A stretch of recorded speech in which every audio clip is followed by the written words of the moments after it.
21일부터 중국 양회가 열립니다. 원래 3월에 열리던 양회가 코로나19 때문에 연기된 것인데요. 양회는 공산당 정치 자문기구인 전국인민정치협상회의, 즉 정협과 전국인민대표대회인 전인대를 통칭하는 말이죠. 오늘은 정협이 열리고 22일에는 전인대 전체회의가 열립니다. 이번 양회의 관건은 아무래도 경제 그리고 코로나19라 할 수 있겠죠. 경제 성장률 목표와 함께 나올 것으로 예상되는 큰 경제 부양책에 많은 관심이 쏠려 있습니다. 코로나19와 관련해 중국 정부가 또 얼마나 잘 극복했는지 자랑하는 자리도 될 것으로 보입니다.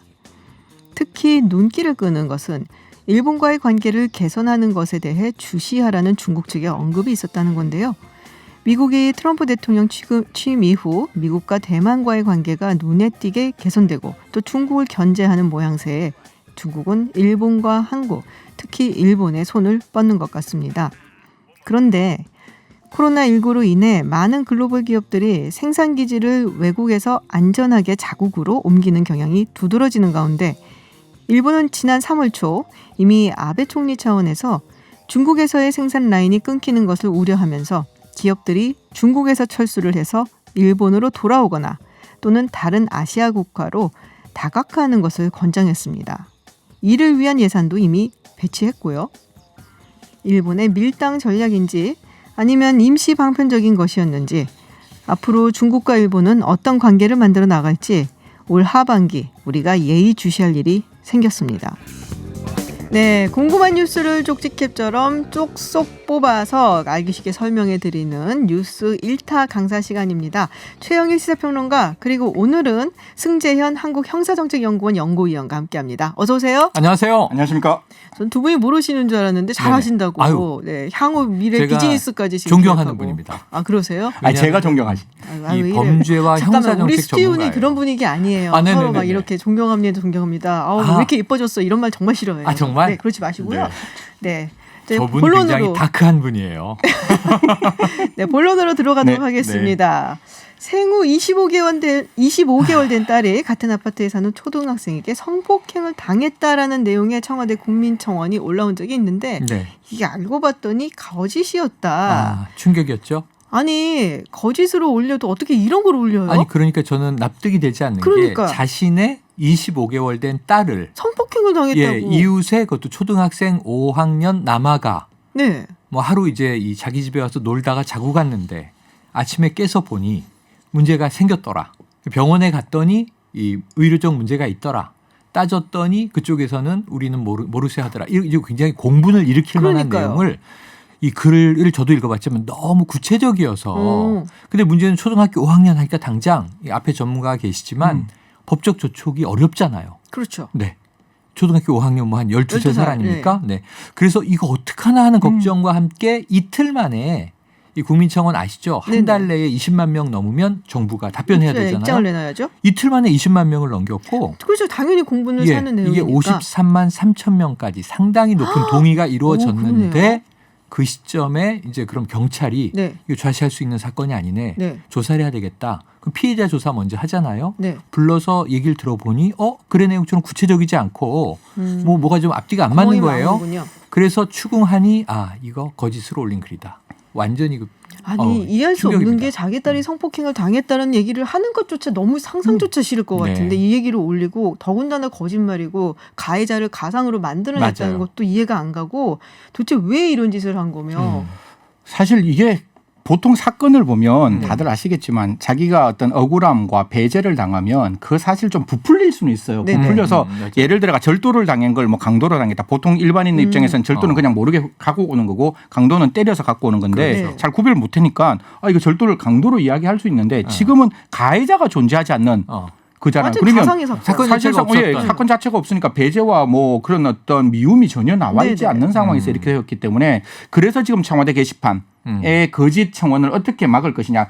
사실 50만이라는 그 정의로운 국민의 뜻이 진짜 덧없이 아무런 의미가 없게 되었다는 거는 그분들도 얼마나 화가 나겠어요. 그러니까요. 그거는 분명히 막아야 되는 부분이다. 그런데 이 사람이 지금 현재 경찰에 입건돼서 조사를 받고 있는 거잖아요. 뭐 어떻게 뭐 혐의를 적용해서 벌을 좀 줄 수 있을까요? 줘야죠. 줘야 되는 거고 이게 형법상으로 따지면 형법 137조 위계에 의한 공무집행방해 거짓말을 통해서 공무를 집행하는 것 방해하는 것 우리가 119에 신고하거나 112에 잘못 신고하면 그 경찰과 소방서가 다른 데 가야 되는 것을 거기에 감으로써 못하는 굉장히 사회적인 그렇죠. 사회적인 손실이 발생하는 건데 그 손실을 막기 위해서 위계에 의한 공무집행방해죄라는 걸 만들고 5년 이하의 징역 또는 1,000만 원 이하의 벌금에 해당되는데 사실 이런 경우는 좀 엄중하게 처벌하는 게 분명히 맞는 거고 그러니까 이거 말고도 만약 그 안에 내용에 허위의 사실이 들어가면 이게 형량이 더 높아지는 게 정보통신망법의 허위의 사실 명예훼손 이건 7년 이하의 징역에 해당되는 것이고 어떤 업소에 대해서 거짓말을 하면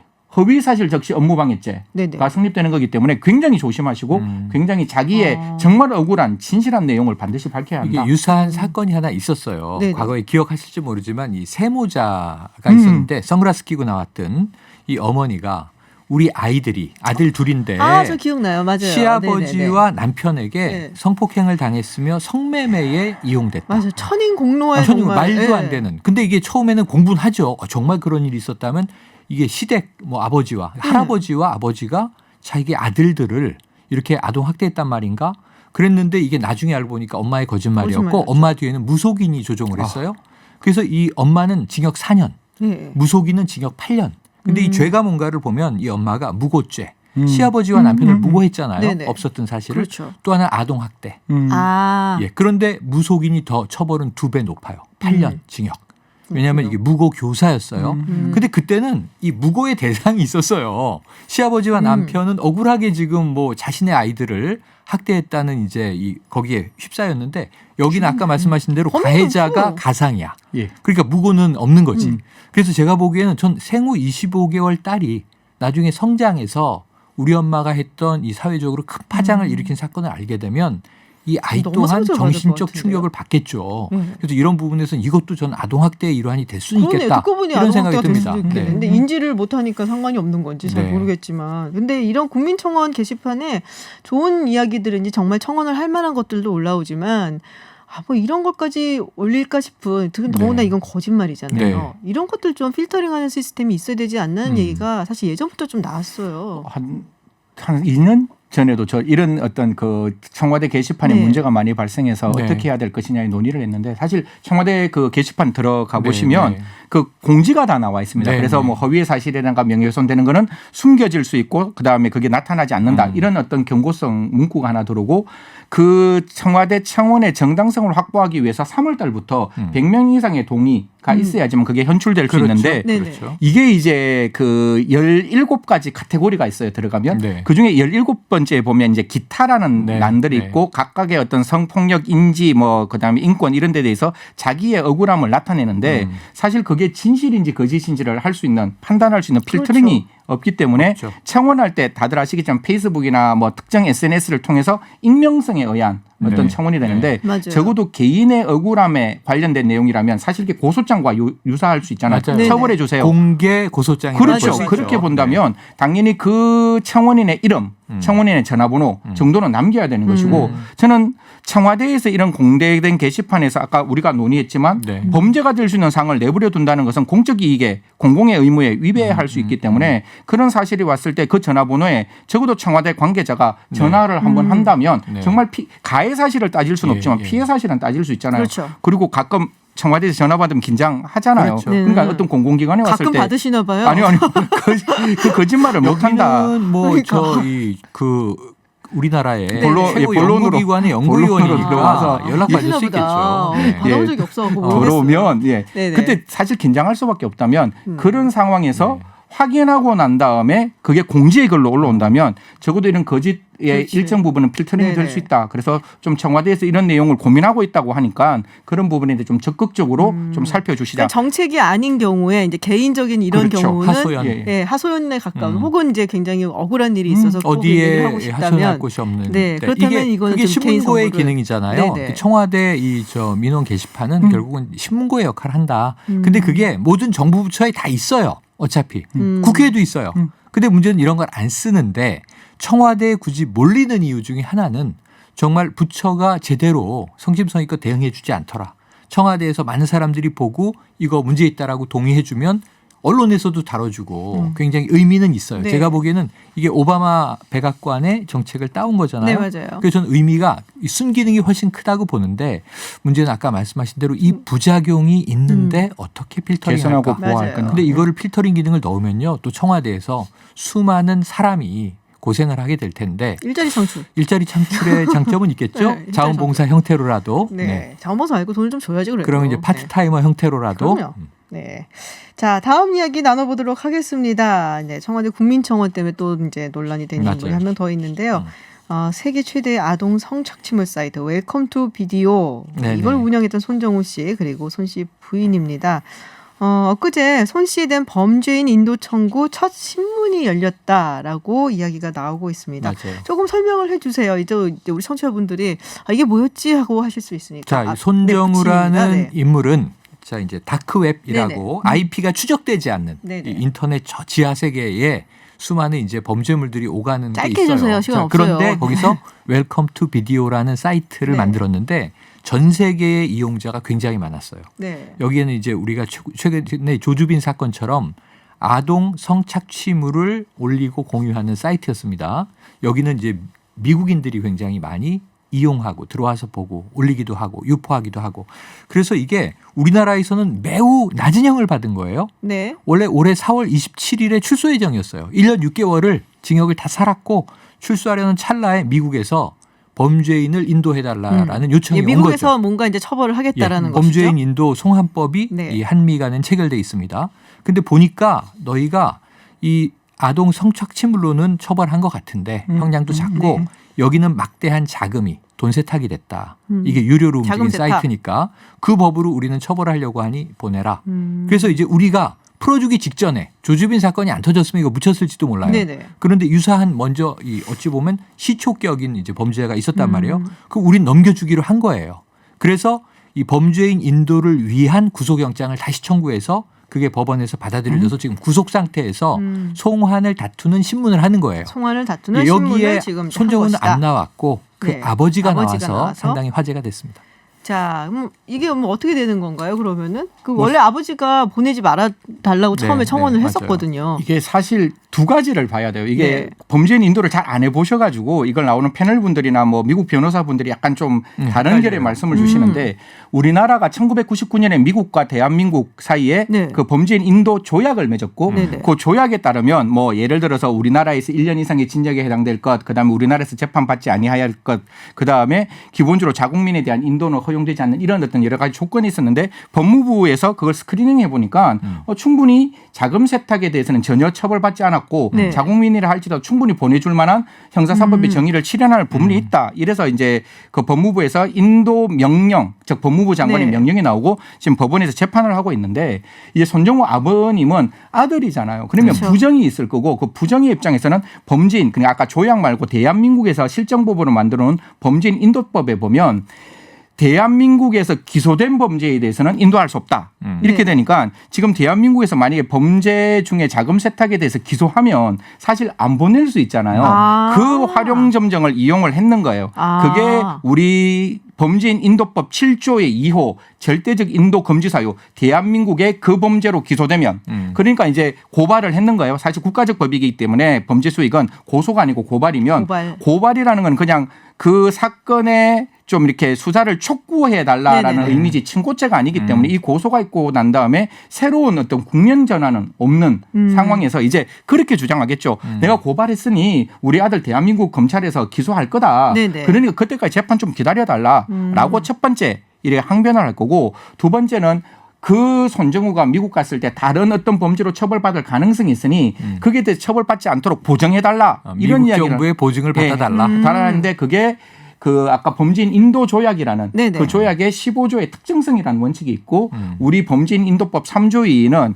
이 범죄인 인도법과 다른 내용이 있으면 그 조약이 우선한다라는 조약이 있기 때문에 그게 특별법이에요. 조약. 대한민국과 조약이 앞서는군요. 예, 그래서 그쪽에 특정성의 원칙이 있고 대한민국 정부가 허용 안 해줍니다. 그 범죄 중에 다른 범죄로 대한민국에서 처벌받은 범죄가 미국에서 난 처벌할게라고 미국 정부가 네네네. 이야기한다 할지라도 대한민국 법무부가 자국민을 그렇게까지 내버려 두지는 않을 거예요. 그래서 원래 특정성의 원칙상 인도된 범죄로만 처벌받는 것이고 예외적으로 대한민국 법무부가 허용해 주면 되는데 제가 봤을 때 허용해 줄 가능성은 없다. 이렇게 말씀드렸습니다. 허용을 안 할 것으로 이야기를 했어요. 검찰도 이제 그런 보증은 의미가 없다. 이미 그렇게 돼 있다. 그걸 뭐하러 또 보증을 보증할 필요가 하느냐. 없다. 이건 불필요한 이제 네네. 조치인 거고. 근데 이제 손정우 이 아버지 입장에서 생각을 해보면 지금 자금 세탁, 그러니까 범죄 수익 은닉죄예요. 네네. 미국에서 건 게. 네네. 근데 미국에 가서 이걸로 처벌을 받으면 한 10년 이하 정도 받을 것 같아요.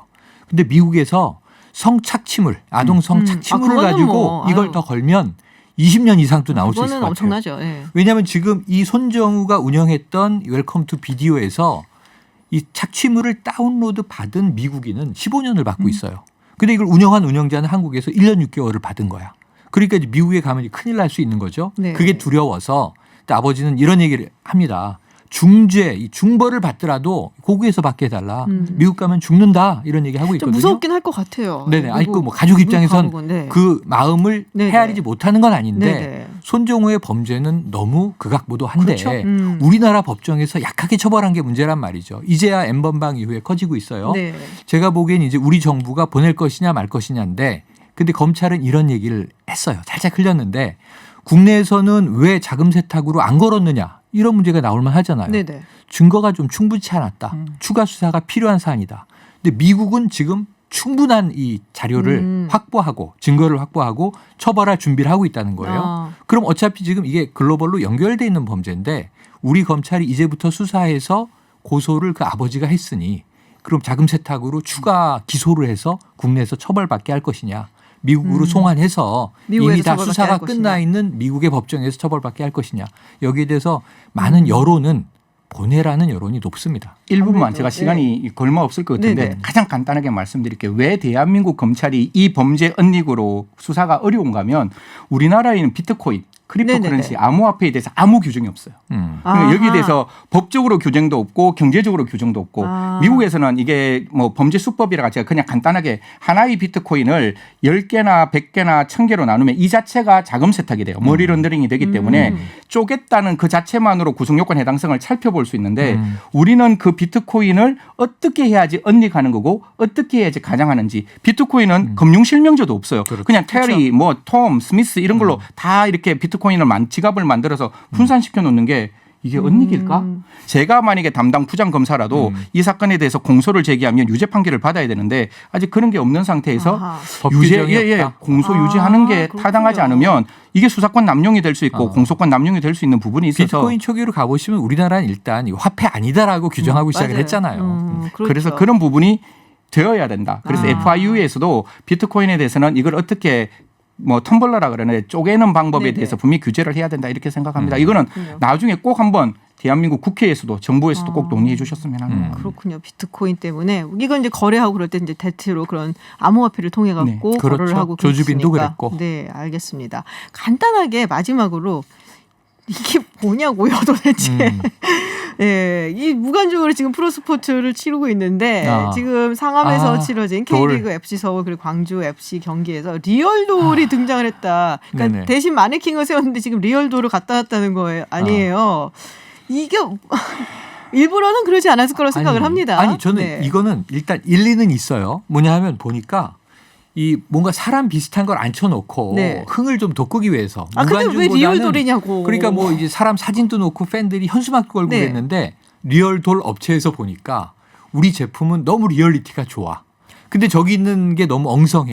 그래서 우리 거 좀 빌려주면 안 되겠어? 라는 그러니까 피규어가 정교하다라는 강점을 가지고 이게 좋은 의미로 생각을 했다는 건데 문제는 이게 문제가 될 거를 몰랐다는 게 절대 용납할 수 없는 않습니까? 그러니까요. 이게 어떻게 해야 되는 거예요? 징계 내리고 뭐 이래야 되는 거 아니에요? 사실 뭐 징계는 징계 내려줬죠. 네. 뭐 저 가장 높은 수위의 이제 징계가 내려지고 1억 구단에. 사실 이게 구단에서 이제 선수를 그냥 심판을 매수했는 정도까지 왔는데 FC가 이걸 체크 안 했다면 분명히 비난 받아야 되는 것이고 네네. 그 보통 그렇잖아요. 제가 이렇게 왔을 때 승재현 박사가 입고 올 수 있는 옷이라는 거는 이미 예정되어 있는데 제가 여기에 다 상의를 벗고 나온다고 생각 안 할 거 아니에요. 똑같이 그런 그에 도론다고 생각 안 했는데 그거를 리얼돌이라는 걸 갖고 들어왔다. 그거는 절대 용납될 수 없는 이 그 방송 자체도 막판에 무리수 같은데요. 그런 것도 제가 봤을 때는 현실적으로 불가능하다. 그래서 네. 저는 그 리얼돌을 가지고 왔는 거는 어떻게 보면 저는 그게 우리나라 수입 안 돼야 된다는 사람이거든요. 네네. 그렇기 때문에 그런 거를 갖고 왔다는 것은 분명히 지적받아야 되고 그 부분에 대한 분명히 엄중한 책임을 물어야 한다. 네. 이렇게 생각합니다. 상식 범위 바깥의 일인 거죠. 네, 알겠습니다. 오늘 뭐 세 가지 이슈에 대해서 뭐 굉장히 재밌게 또 아주 깔끔하게 정리를 해봤습니다. 역시 전문가가 오니까. 아유 뭐 훌륭하신 일타 감사합니다. 강사들. 네. 네, 지금까지 승재현 한국형사정책연구원 연구위원 그리고 최영일 시사평론가와 함께했습니다. 오늘 고맙습니다. 고맙습니다. 감사합니다. 네, 해외 뉴스 알아보는 서울타임즈 시간입니다. 전주현 캐스터와 함께합니다. 어서 오세요. 네, 안녕하세요. 네, 이 시간 기다리시는 분들이 되게 많아요. 어머, 네, 감사합니다. 네. 다들 좀 나와주세요. 네, 자, 첫 번째 소식입니다. 지금 뭐 북한하고 미국하고 뭐 협상이라든지 뭐 이런 게 아무래도 미국 대선까지는 네. 좀 힘들지 않겠나라는 생각들 많이들 하실 것 같은데 네. 여기에 또 한 명이 그런 의견을 내놨습니다. 알렉산드로 마체고라 북한 주재 러시아 대사가 이런 비슷한 얘기를 했다고 해요. 그렇습니다. 인테르팍스 통신과 네. 인터뷰를 했어요. 그래서 북미 협상 재개 전망을 물어보니까 북한이 의미를 찾지 못하는 미국과의 대화가 최소 미국 대선 때까지 연기된 것으로 보인다. 그 이후에 가봐야 전망이 보일 것이다. 네네. 이런 얘기를 내놨습니다.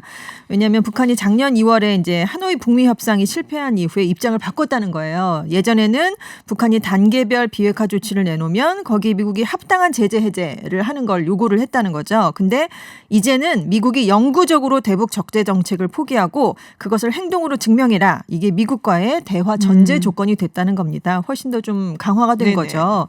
그래서 작년 말에 북한 노동당 전원 회의에서 새로운 정치 노선이 채택이 됐는데 2018년 이전까지 유지했던 경제 발전과 국방력 강화를 동시에 추구하는 병진 노선으로의 회귀를 결정했다. 이렇게 해석을 했습니다. 근데 러시아로서는 이렇게 뭐 북미 대화 동결이 기쁘지 않다. 영내 긴장 고조를 가져올 수 있으니까요. 그래서 러시아는 북한과 미국을 지원할 준비가 돼 있다. 이렇게 얘기를 했습니다.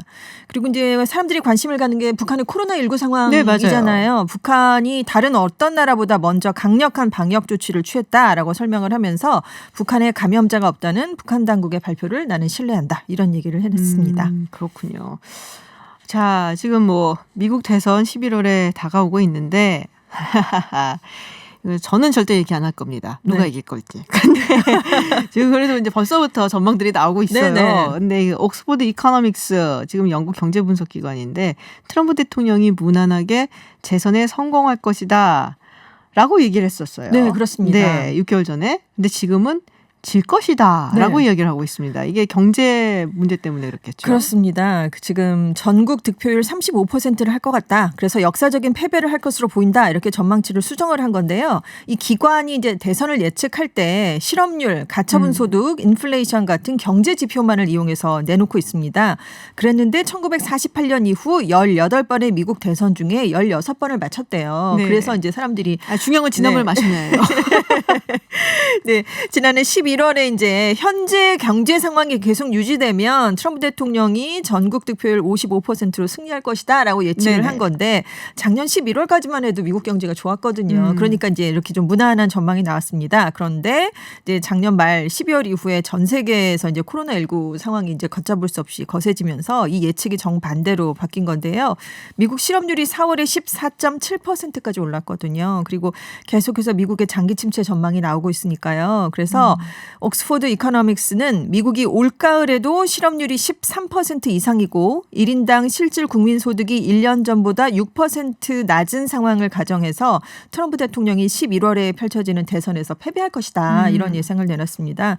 왜냐하면 얘기가 경제가 대공황 때보다 더 나빠질 수 있다. 이런 얘기가 계속 나오고 있잖아요. 그래서 이 트럼프 대통령이 이걸 뛰어넘을 수는 없다. 이렇게 얘기를 내놨습니다. 특히 이제 경합주들이 민주당으로 돌아설 것 같다. 이런 전망치를 내놨는데요. 네. 그렇게 되면 대선 승패를 이제 좌우하게 될 선거인단 수에서도 바이든 후보가 328명, 트럼프 대통령이 210명으로 트럼프 대통령이 패배할 것이다. 뭐 이렇게 얘기를 했습니다. 뭐 경합주라면 위스콘신, 네. 미시간, 펜실베니아, 플로리다, 그렇습니다. 뭐 노스캐롤라이나 네네. 이런 정도겠죠. 네, 그렇습니다. 네. 다 오하이오도 포함이 되고요. 근데 네네. 다만 이제 말씀하신 것처럼 이 연구모델이 경제 변수만 고려된 거기 때문에 만약에 또 다른 상황이 펼쳐지게 되면 또 어떤 일이 벌어질지는 알 수가 없다. 이런 얘기도 함께 나오고 있습니다. 경제 경제 변수가 항상 가장 중요하게 여겨지기는 하거든요. 네네. 그리고 이제 선거철 되면은 뭐 많이 내나요. 옥스퍼드 뭐 이코노믹스라든지 이런 네. 무디스 뭐 이런 데서도 네네, 내놓고 그렇죠. 그래서 다들 이제 내놓는데 물론 2016년도에 대체로 다 틀렸지만은 그렇죠.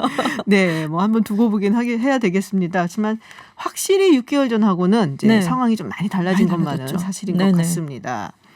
네, 뭐 지금 뭐 미국하고 중국하고 계속 싸우고 있어요. 네, 비난 수위가 점점 갈수록 높아지고 있는데 지금 뭐 약간 좀 막말까지 나오고 있습니다. 제가 좀 순화를 시켜왔어요. 네네. 사실 아하. 이제 중국 양회가 열렸으니까 여기에 맞춰서 미국 공세가 더 심해진 게 아니냐 이런 얘기가 나오는데요. 왜냐하면 트럼프 대통령이 20일 트위터에 중국의 어떤 미친 사람, 제정신이 아닌 사람이 방금 수십만 명을 죽인 코로나19 바이러스에 대해서 중국을 제외한 모든 사람들을 비난하는 성명을 발표했다. 이렇게 얘기를 했습니다. 제발 이 멍청한 사람에게 이런 전 세계적 대규모 살상을 저지른 건 다름 아닌 중국의 무능이라는 것을 설명 좀 해주라. 뭐 이런 얘기도 함께 붙였습니다. 그래서 누구를 지칭한 것이냐 이렇게 딱 집어서 얘기를 하지는 않았어요. 네, 근데 우리가 생각하는 그분? 시진핑 주석은 아니고요. 미국 언론이 추측하기로는 네. 이제 베이징에서 화상 기자회견을 20일에 진행한 인물이 고 웨이민 중국 전국인민정치협상회의 대변인입니다. 네, 네. 근데 이 대변인이 일부 미국 정치인이 코로나19가 중국에서 왔다면서 책임을 전가하려고 하는데 그들의 시도는 실패할 것이다. 이런 얘기를 이제 화상 기자회견에서 내놨거든요. 그러니까 이 고 웨이민 대변인을 겨냥한 게 아니냐 이런 얘기가 나오고 있고요.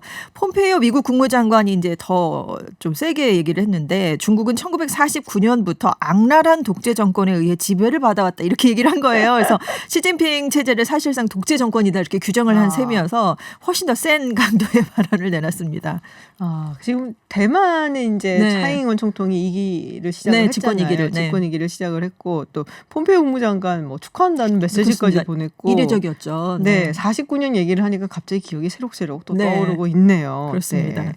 자, 지금 근데 또 중국이 그러니까 이제 러시아하고 네. 뭔가 좀 손을 잡아보려는 것이 아니냐라는 얘기가 나오고 있습니다. 그렇습니다. 러시아를 방문할 가능성이 있다. 시진핑 네. 국가주석에 이런 그러니까 얘기가 나왔어요. 7월에 러시아에서 브릭스 정상회의가 열리거든요. 상하이 협력기구 정상회의도 또 이어서 열려지고요. 그래서 시 주석이 여기에 참석할 가능성이 있다라고 네네. 홍콩 사우스 차이나 모닝포스트가 분석을 내놨습니다.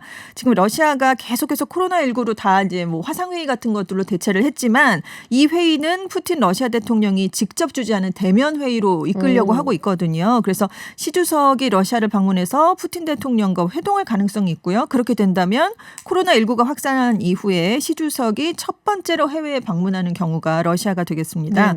지금 주중 러시아 대사도 우리는 올해 하반기에 양국 정상이 서로 방문할 기회가 많기를 희망한다 이렇게 얘기를 했어요. 그래서 푸틴 대통령이 이제 그 답례로 9월에 중국을 방문하는 방안도 논의되고 있다 이런 얘기를 함께 했습니다. 근데 사실 러시아가 코로나19가 확산하니까 중국과의 국경을 굉장히 일찌감치 차단을 그렇죠. 했거든요. 그래서 양국 간 관계가 조금 싸늘해지기도 하고 그랬는데 아무튼 지금 시 주석이 가장 의지할 수 있는 게 러시아밖에 없는 게 아니냐. 그래서 좀 약간 러시아와 중국이 다시 가까워지는 모습을 보이는 게 아니냐 이런 얘기가 나오고 있습니다. 중국하고 러시아는 밀월 관계를 형성하기가 상당히 힘들 텐데요. 워낙 쌓인 것들이 많아갖고. 많죠. 네. 네, 물론 이제 구소련 때부터 있었던 일이긴 네. 합니다만은 이렇게 썩게 믿지 않는 사이로 제가 알고는 있습니다만. 근데 이제 시 주석이 집권한 후에 푸틴 대통령과 30번이나 만났대요. 그래서 이제 뭐 최고의 친구다 이렇게 부르기도 하고 지금 양국 관계가 작년에 좀 격상이 됐습니다. 그래서 새로운 밀월기를 맞았다 이런 평가가 나오기도 했는데 궁해지면 또 그렇죠. 궁해지면 뭐 통하는 거니까 또 네. 지켜봐야 될 것 같습니다. 뭐 국제사회에서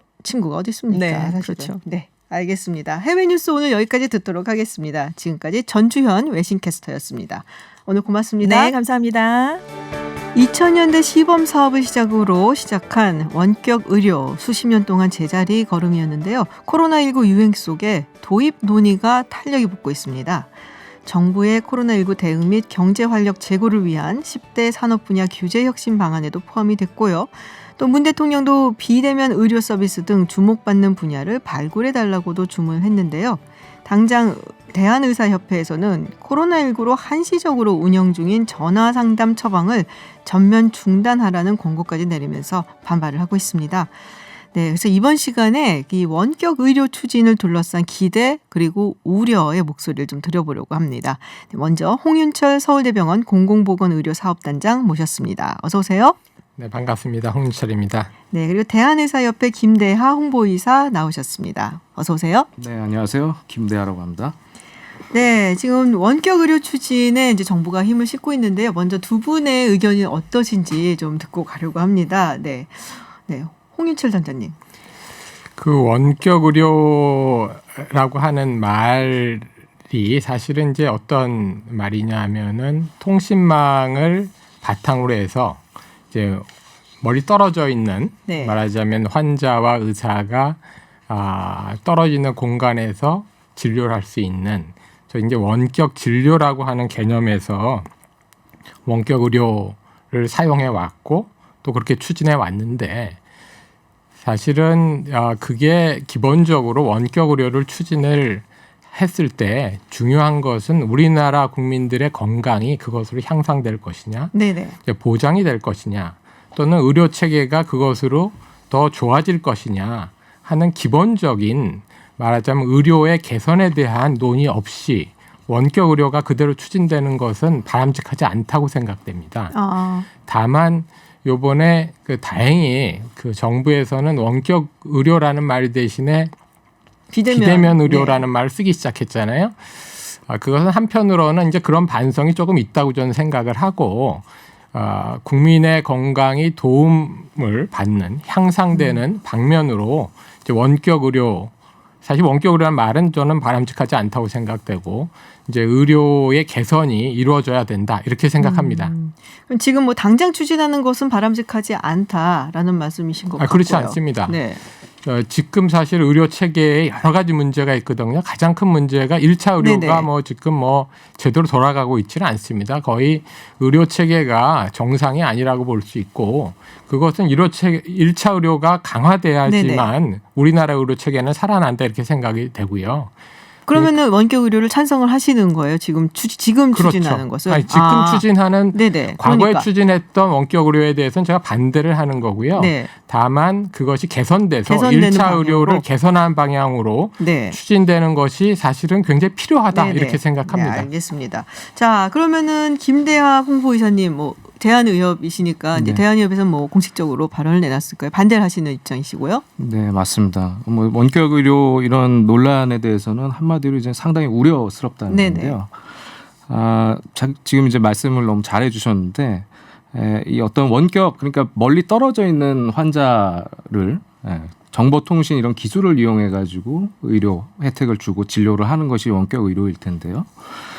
지금 사실 이제 지금까지 지난 한 달 정도 원격 의료가 굉장히 많이 이야기가 되었는데 네네.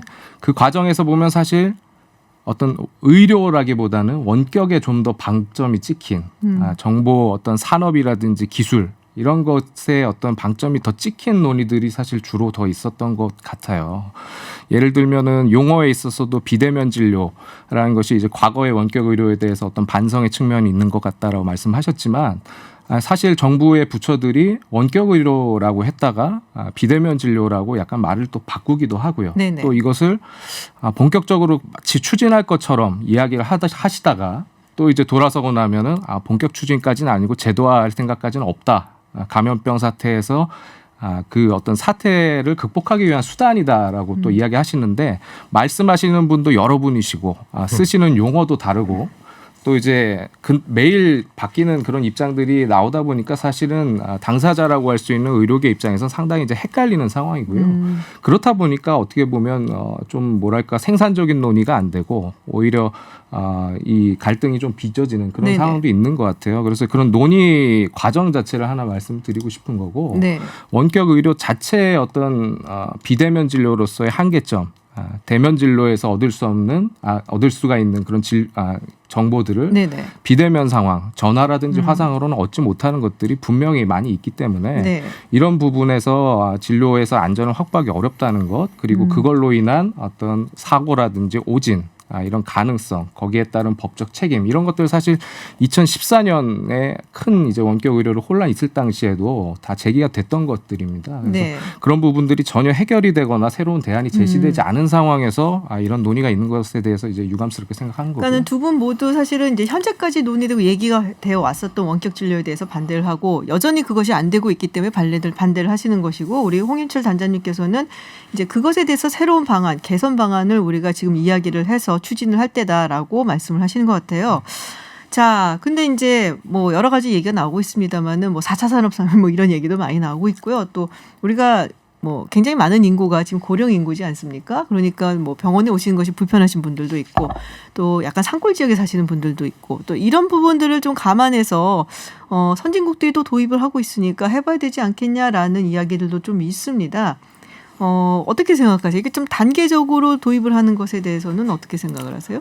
말씀드린 대로 이 도입이 어떤 단계적인 네. 시작을 위한 논의인 것인지 아니면 정말 전면적인 도입인지 사실은 뭐 어느 책임 있는 분들이 정확하게 말씀을 안 해주시기 때문에 거기에 대해서 좀 의구심이 있다는 말씀 먼저 드리고요.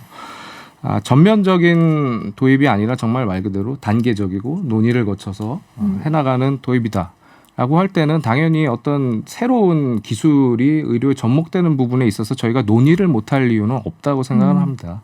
다만 이제 논의가 되기 위해서는 말씀드린 대로 신뢰와 존중이라는 것이 전제가 되어야 하는데 불행히도 잘 아시겠지만 사실 우리나라에서 의료 정책 사실 의료계가 사실 반대하거나 의료계가 거기에 대해서 어떤 합리적인 대안을 내놔도 사실 정부 역대 어떤 정부도 마찬가지입니다. 뭐 민주정부도 그랬고 그다음에 산업화 이런 정부도 마찬가지였고 사실 일방적으로 추진했던 네. 부분들이 많이 있기 때문에 의료계에서는 사실 정부가 어떤 새로운 정책을 추진할 때 정책 자체의 문제도 문제지만은 그걸 추진하는 어떤 과정, 그 과정에서의 의견 수렴이라든지 어떤 민주적인 절차 이런 것들에 대해서 상당히 문제를 제기하는 거고요. 네네. 말씀드린 대로 저희가 논의를 못할 이유는 없어요. 이게 어떤 장점이 있고 어떤 단점이 있고 적용됐을 때 어떤 문제가 생길지 논의해 볼 수 있습니다. 네네. 다만 논의의 장을 마련하기 위한 그런 존중과 신뢰를 먼저 좀 보여주셨으면 좋겠다는 네. 겁니다. 자, 이제 뭐 그런 얘기 많이 나오고 있어요. 스마트 의료 체계를 만들어야 된다. 네. 그런 면에서 뭐 요새 요번에 이제 코로나19 사태 때도 그랬었고 사실은 이제 홍 교수님께서 그런 말씀 많이 하시잖아요. 지역 사회를 중심으로 한 스마트 의료 체계. 이게 뭔가요? 근데 이게 돼야지 사실 원격 진료가 된다라고 주장을 또 하고 계시니까. 네. 네. 우선은 근데 조금 전에 이제 우리 의협에서 그 말씀을 해주셨는데 사실은 뭐 저는 전적으로 동의하는 네네. 바이고요. 이게 우리가 그 원격 진료의 논의 또는 뭐 더 나아가서 스마트 의료에 대한 논의에 있어서 가장 중점을 둬야 되는 것은 국민의 건강입니다. 이게 그렇죠. 산업을 활성화시키자 이게 논의가 먼저 되는 것은 저는 앞뒤가 바뀐 얘기다 하는 것이고요. 첫째는 그래서 국민의 건강이 중심이 돼야 된다. 두 번째는 당사자 특히 의료 공급자를 배제한 상태에서 논의되는 거 이거는 바람직하지도 않을 뿐더러 성공할 수도 없습니다.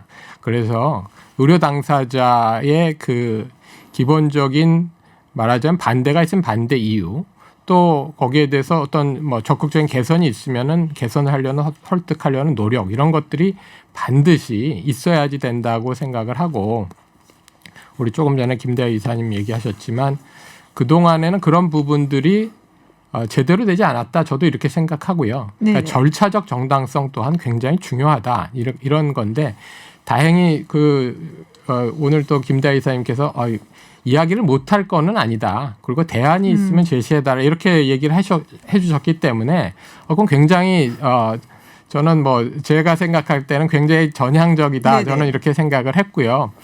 당연히 저는 그러는 게 바람직하다 생각이 들고 그 스마트 의료 잠깐 좀 말씀드리면 결국 제가 그동안 많이 주장했던 건 결국은 우리가 원격 의료라고 하는 논의에 있어서 가장 중요한 건 말씀드린 건 국민의 건강인데 거기서 제일 중요한 것은 우선 의료는 돌봄입니다.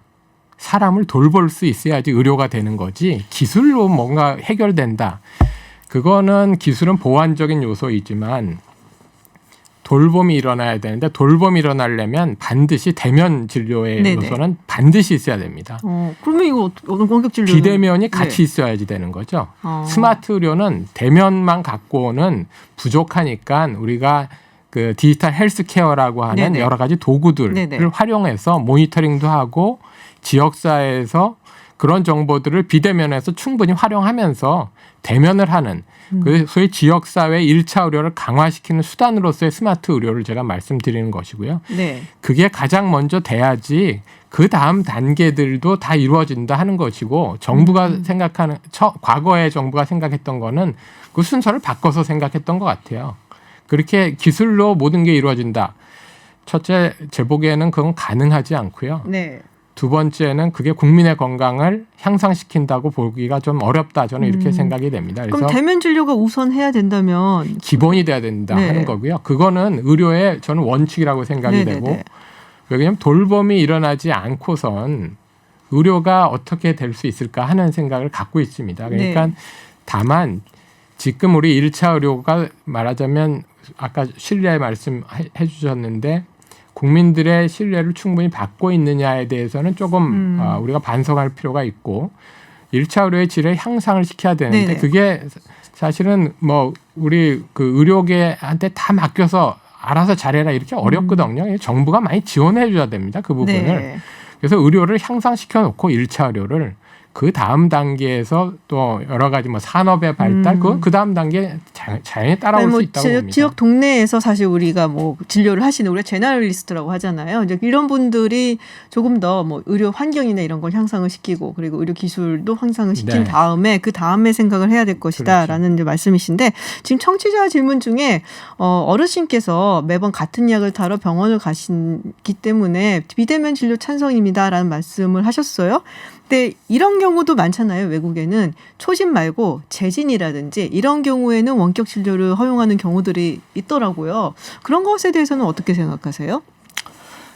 우리가 이제 홍 교수님께서 말씀하신 거에 연장선에서 좀 이야기해 보면요. 예를 들면 어떤 뭐 찢어지고 부러지고 아니면은 갑자기 열이 많이 나거나 복통이 심하거나 이런 급성 질환은 사실 애당초에 비대면으로 해결할 수 있는 건 아닐 겁니다. 그렇죠. 거기 어떤 조언이나 이런 것 정도는 가능할 수 있겠지만은 그렇지만 이제 그렇기 때문에 주로 이제 대상이라고 논의가 되는 것이 고혈압, 당뇨 같은 만성 질환, 그리고 병원에 내원하시기 어려운 이제 고령의 어르신들. 또 급성기 그러니까 어르신들이 어떤 큰 병으로 이제 입원을 하시고 그 이후에 회복기에 있는 분들 병원에 다니셔야 되는데 그게 쉽지 않기 때문에 이런 분들 그래서 지역사회 중심이라고 말씀하시는 이런 부분에 대해서는 많이 공감을 하는 바인데요. 근데 이제 만성질환이라는 게 그렇습니다. 그러니까 우리가 고혈압이나 당뇨 같은 거 사실 굉장히 중요하다고 알고 있긴 한데 어떤 증상을 느끼기는 굉장히 어려워요.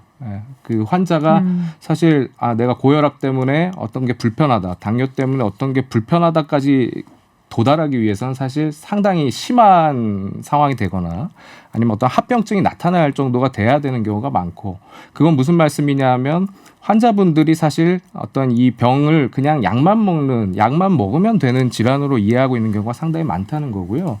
우리가 예컨대 혈압 높다고 그래서 고혈압을 약을 안 먹는다고 그래서 혈압 높을 때 당장 어떤 통증이 온다거나 일상에 지장을 주지는 않습니다. 당장. 그렇지만 그런 게 방치가 되면 합병증이 생기기 때문에 미리 치료를 하는 것이죠. 당뇨도 마찬가지예요. 당뇨가 심해지면 뭐 잘 아시겠지만 콩팥이 안 좋아지고 신기능 때문에 나중에 투석까지 가면 이런 분들 계신데 처음에 그런 거 전혀 못 느끼시거든요. 그러니까 제가 말씀드리고자 하는 바는 지금 이제 분명히 만성질환 있으신 분들 중에 사실 이런 경과라든지 치료하는 이유를 정확하게 이해하고 있는 분들이 많지 않아요. 그래서 그렇다 보니까 나 당뇨 있으니까 고혈압 있으니까 먹던 약 먹어야지라고 생각하시는 경우가 사실은 대부분이고 그렇게 생각을 하시다 보니까 똑같은 약 먹는데 굳이 병원에 한 달에 한 번씩 꼭 가야 되냐. 기다리잖아요, 어차피 비슷한 약 먹을 건데 나는 불편한 게 없는데 사실 이렇게 생각하시는 경우가 너무 많고요. 제가 이제 내과 의사라서 사실 그런 진료를 하다 보면 사실 환자분들하고 갈등이 생길 때도 많아요. 제가 보기에는 환자분 혈압 재는데 좀 맥박이 좀 일정하지 않은 것 같아서 심전도 검사를 좀 해보자 말씀드리는데 환자분들은 되게 나 오늘 불편한 거 없는데 바쁜데 그냥 약만 받아가고 싶은데 그건 안 될까요? 이렇게 하시고 설득하다 보면 시간이 길어지고 네네. 갈등이 빚어지고 이런 경우도 있거든요.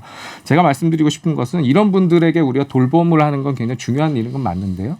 그렇지만은 홍인철 교수님께서 말씀하신 대로 비대면 진료를 할 수 있는 경우는 그중에서도 아주 수능도가 높고 본인의 질환에 대해서 이해가 높고 의사의 지시에 잘 따르시는 분들일 네네. 거라 생각이 되고요.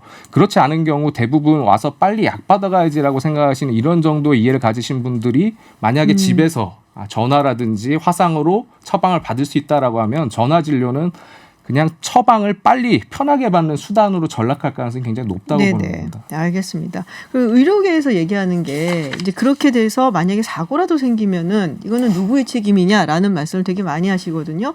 근데 저는 이제 만약에 환자의 입장이라고 했을 때 그런 의료 사고가 생겼을 때 지금도 사실 의료 사고가 생겼을 때 뭐 선생님 계신데 죄송합니다만은 이게 이제 환자 입장에서 이기기는 굉장히 어렵습니다. 근데 만약에 원격 진료를 하게 된다면 더 힘들지 않을까라는 생각이 퍼뜩 들기는 했어요. 어떻게 생각하세요? 그 말은 네. 타당한 말입니다. 사실 이제 그래서 제가 원격 의료, 원격 진료 과거의 개념으로는 안 된다는 말을 계속 드리는 거가 예를 들어 전화 상담만은 갖고 네. 환자를 정확하게 판단할 수가 없습니다. 네네. 그리고 그걸 가지고 처방을 했을 때 생긴 어떤 의료적인 문제는 대면 진료보다 확실히 위험성이 높을 거라고 봅니다. 네네. 그렇기 때문에 이제 그런 방법으로 방향을 갖는 거는 그거는 잘못됐다 하는 것이고요. 제가 말씀드린 거는 아까 우리 김대하 이사님께서도 얘기하셨지만 사실 뭐 만성질환 환자를 관리할 때 이제 한 달에 한 번 오고 뭐 이럴 때 이제까지는 어떻게 했냐면 한 달에 한 번씩 오면은 대면에서 그 환자 상태를 이제 보는 거죠. 심전도 네네. 상태를 보고. 그렇게 하는 것이 그 환자를 진정으로 잘 관리할 수 있는 것이냐. 디지털 헬스케어로 사실은 그 사람들을 충분히 모니터링한 정보를 이미 계속 갖고 있다면 내가 대면 진료할 때 훨씬 더 정확하고 안전하게 할 수 있는 거죠. 지금 현재의 대면 진료보다 훨씬 더 안전성이 높은 책임성이 높은 수준으로 우리가 하자. 그게 비대면을 활용하자 하는 것입니다. 만약에 근데 어르신들 같은 경우는 이 스마트 기기나 이런 걸 활용하는 게 조금 어려울 수도 있지 않을까요? 그거는 스마트 기기의 네. 이제 말하자면 기기의 또 특성이 좀 있는 거고요. 사실 제일 바람직하게는 자기가 어떻게 쓰는지도 모르게 네. 활용이 될 수 있으면 가장 편한 거죠. 예를 들어서 스마트폰도 우리 뭐 옛날에 뭐 어려운 것보다 지금은 버튼 몇 개로 다 해결한다면 네네. 훨씬 좋은 거거든요. 그러니까 그런 기술은 충분히 우리가 체계를 좀 바꿔가면 기술 개발은 얼마든지 전 따라올 것이라고 생각합니다. 노년층도 따라올 수 있을 것이다라고 보시는군요. 자, 이제 그 얘기가 가장 많이 나오고 있어요. 이 원격 진료가 도입이 되면 아무래도 이 스마트 인프라를 갖추고 있는 대형 병원들한테 좀 유리할 것이다라고 얘기를 하고 있고, 그래서 동네 의원들이 해서 좀 많이 힘들어질 거다. 그래서 결국에는 의료 수가 문제가 아니냐. 그래서 의협에서는 그걸 원하는 것이 아니냐라는 이야기가 있는데 어떻게 생각하세요? 네, 수가 문제는 물론 굉장히 어려운 문제입니다. 뭐 교수님께서도 너무 잘 아시겠지만은 사실은 근데 이제 그렇게 단순하게 예컨대 원격 의료, 원격 진료를 했을 때 그 수가를 그럼 충분하게 책정해주면 의사들이 이걸 받아들일 수 있느냐 네. 다른 문제가 있지만 저는 그건 아니라고 이제 말씀드리고 싶고요. 뭐 예를 들자면 지금 이제 2월 22일부터 코로나19 상황에서 감염 확산을 좀 줄이기 위한 조치로서 전화 진료가 네. 지금 허용이 되어 있지 않습니까? 기존에 이제 대면 진료와 동일한 진찰료를 이제 산정을 했었는데 최근에 정부에서 여기에 30%를 가산해서 그러니까 30% 올려준 거죠 진찰료를. 네. 네, 그렇게 하면서 설명을 했습니다. 전화 진료를 해보니까 의사들이 시간도 오래 걸리고 너무 힘들다고 한다. 그래서 그걸 감안해서 30% 가산했다고 하시는데 사실 의료기관 입장에서도 아까 말씀드렸지만 이 전화 진료라는 게 이제 한계가 분명합니다만 정부에서 허용할 때도 그래서 사실 이제 안전이 확보되는 환자에 한해서 의사 책임하에 하라고 했던 거죠. 근데 아주 안전해 보이는 경우에는 지금 말하자면 전화 진료를 하게 되면 의료기관 입장에서도 기존과 비교했을 때 대면 진찰보다 훨씬 이득이 됩니다. 지금 상황에서도. 근데 그런 상황에서도 지금 다수의 의사 선생님들께서 이것이 원격 의료 도입의 단초가 되거나 마치 원격 의료가 이미 검증된 것처럼 악용돼서는 안 된다는 판단하에 전화 진료를 지금 이제 지향을 하고 있는 거거든요. 네. 그러니까 단순하게 수가의 문제라고 볼 수는 없을 것 같고요. 아까 홍인철 교수님께서 지금 1차, 2차, 3차 그러니까 의료 전달 체계 이야기를 하셨잖아요. 그 부분이 굉장히 중요한 문제라고 생각이 됩니다. 그러니까 우리나라는 사실 이렇게 모든 나라들을 봤을 때 사실 1차 의료에서 3차 큰 병원, 대형 병원으로 그렇게 바로바로 갈 수 있는 나라는 거의 없고요. 1차에 있는 이제 의사가 게이트 키퍼 역할을 하면서 환자들을 걸르는 그렇죠. 역할을 해줘야 네네. 되는 게 맞는데 우리나라 같은 경우는 사실 이제 그런 부분에서 의료 전달 체계가 사실 있으나 마나한 그런 상황이 계속 이어지고 있습니다. 네네. 더군다나 어떻게 보면 좀 이게 좋은 점이기도 하고 나쁜 점이기도 한데 1차에 개원하고 있는 의사들의 또 대부분이 전문의죠. 네네. 이것도 상당히 이제 외국과는 차이가 있고요. 그렇다 보니까 이제 결국에는 지금 1차, 2차, 3차의 역할이 네. 사실은 좀 혼용이 되어 있고 어떻게 보면 경증 환자를 놓고 작은 의원과 큰 대형 병원이 같이 경쟁을 하는 아주 네네. 기형적인 상황이거든요.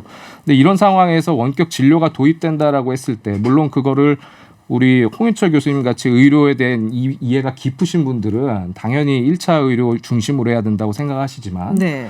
지금 이제 주로 오피니언 리더라고 하시는 뭐 산업계라든지 이런 데 계신 분들은 지금 말씀하시는 것들을 들어보면 정말 원격 의료만 되면 상상했던 모든 것이 이루어질 것처럼 이 말씀들을 네네. 하시고 그거에 따라서 국민들께서도 저마다 그리는 생각이 다른 것 같아요. 그러니까 네네.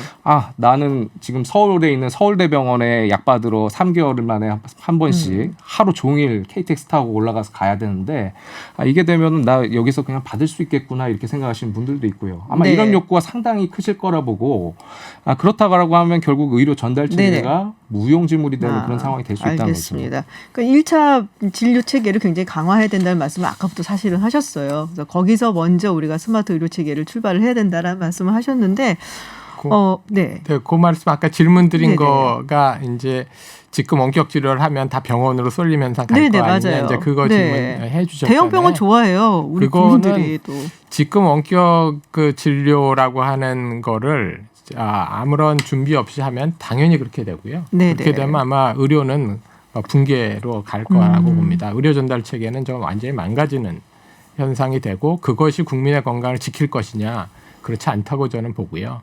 그래서 이제 원격 의료라고 하는 건 시스템을 또 기술적인 시스템을 갖추는 거잖아요. 근데 네. 기술적인 시스템을 어떤 산업계가 대기업이 주도한다든지 또는 대형 병원이 그 시스템을 갖고 들어와서 뭐 한다든지 하면은 상당히 위험성이 있다. 어떤 방향으로 갈지 참 우리가 예측하기 어렵다 하는 것이고 네네. 그렇기 때문에 이제 우리 뭐 비대면 또는 스마트 의료 이런 것들을 시스템으로서 가져가면서 의료 전달 체계를 개선하는 방식으로 가려면 그건 공공의 공급이 돼야 됩니다. 공공의 공급은 어떤 말씀이세요? 말하자면 우리나라는 의료보험이 네네. 말하자면 단일 의료보험으로서 네. 적어도 의료에 있어서 공공성을 지키는 거잖아요. 물론 네네. 병원들은 다 민간이 대부분이지만 병원의 공공성을 지키는 것인데 의료보험 같은 어떤 공공기관이 이런 말하자면 스마트 의료를 할 수 있는 기반을 제공을 해주고 네. 의원이나 병원에 지역사회에 그래서 네네.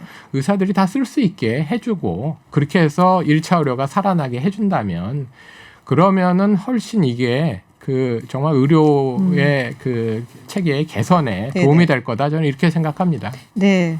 저희가 사실은 이 주제는 제가 예전에 진행을 했었던 100분 토론 같은 데에서 사실은 굉장히 오랜 시간 동안 여러 가지로 나눠봐야 될 이야기 같아요. 지금 두 분 의사 선생님들 이야기를 들으니까 우리 생각해 볼 부분들이 굉장히 많구나라는 생각이 좀 들고 시간이 굉장히 아쉽습니다.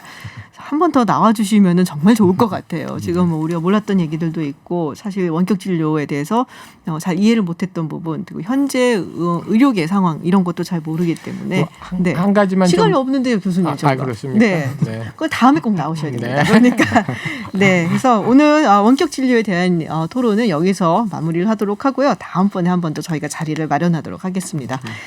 네, 지금까지 홍윤철 서울대병원 공공보건의료사업단장 그리고 대한의사협회 김대하 통보의사였습니다. 오늘 고맙습니다. 네, 감사합니다. 네, 김지윤의 이브닝쇼 준비한 내용 오늘 여기까지입니다. 저희는 내일도 6시 20분에 여러분을 기다리겠습니다. 지금까지 김지윤이었습니다.